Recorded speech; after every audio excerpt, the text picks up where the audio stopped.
This is the story of a guy named John Lynch from Charlotte, North Carolina, and how I met him, and how he broke my heart, and how the decisions I've made in life under the influence of pain has caused me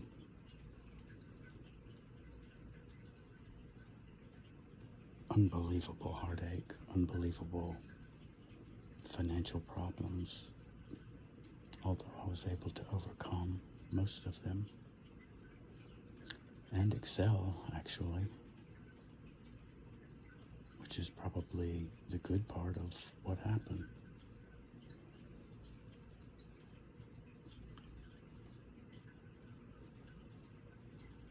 I had dated a guy, and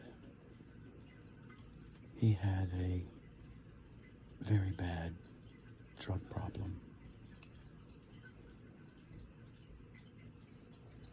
And I worried about him a lot.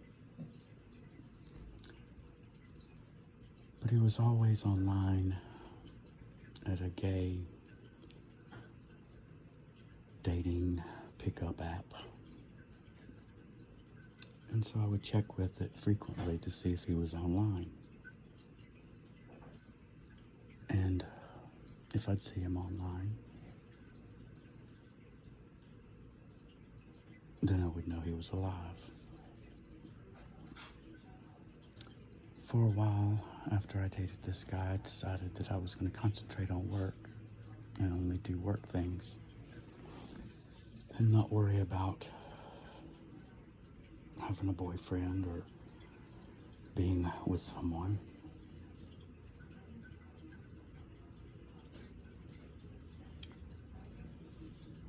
But one night I went on and I got a text that said,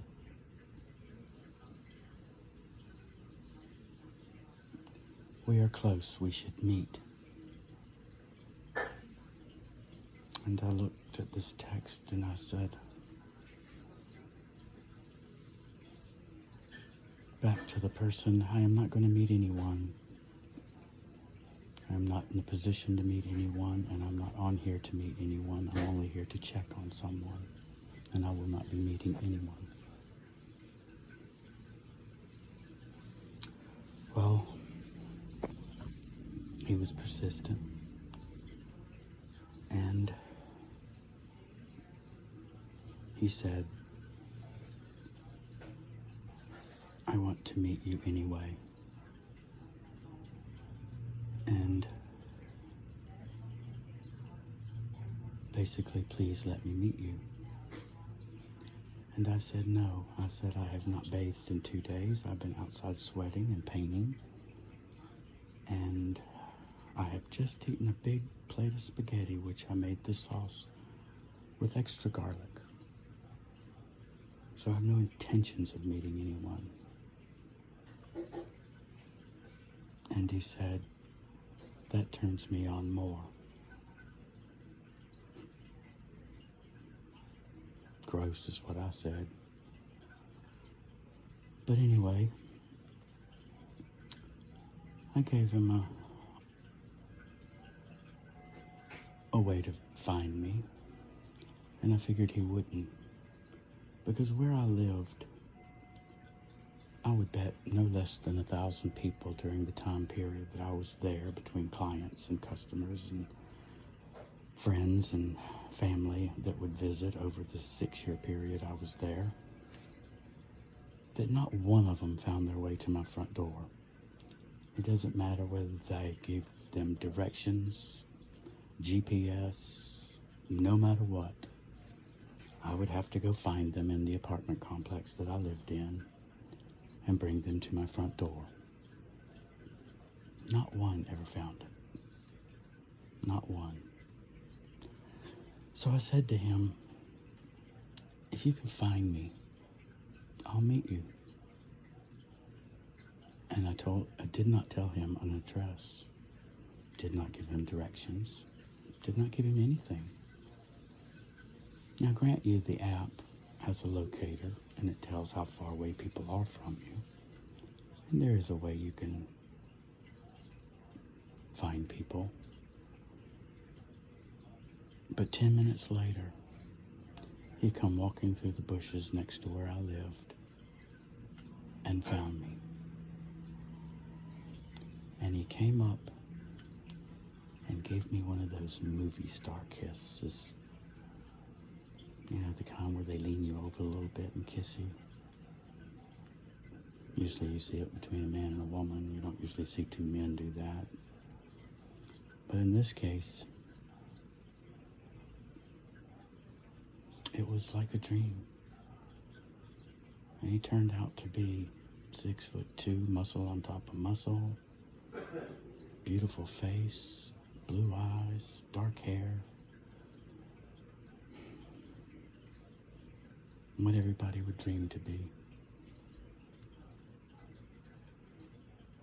And he came through the bushes and kissed me in a sweaty, nasty, 2-day, 100-degree weather in Columbia, South Carolina, where it's like the armpit of the South,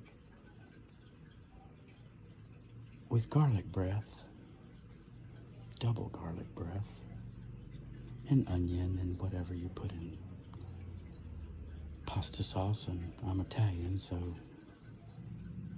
it was spicy. And didn't seem to care. And grabbed my hand and took me into my apartment, where he set me on the couch and thought he was going to have his way with me. Needless to say, not needless to say, but to say, I fought him off the whole time. It went on for about 15, 20 minutes, when finally I said he had to go, that I would be happy to see him the next day. But there's no way in hell that I'm going to see him right then, and no way in hell was I going to have sex with him. So we made a date for him to meet me after he got off work the following day, as he was working in town, living in Charlotte, working here in Charleston, and had a hotel room nearby, that we would meet. And he asked if he could look down my pants. Imagine that. So stupid me. I let him look down my pants. But that's all I got. And he went out the door, almost with me having to slam it in his face and push him away. But that turned out to be the worst day of my life, and the most romantic thing that ever happened to me.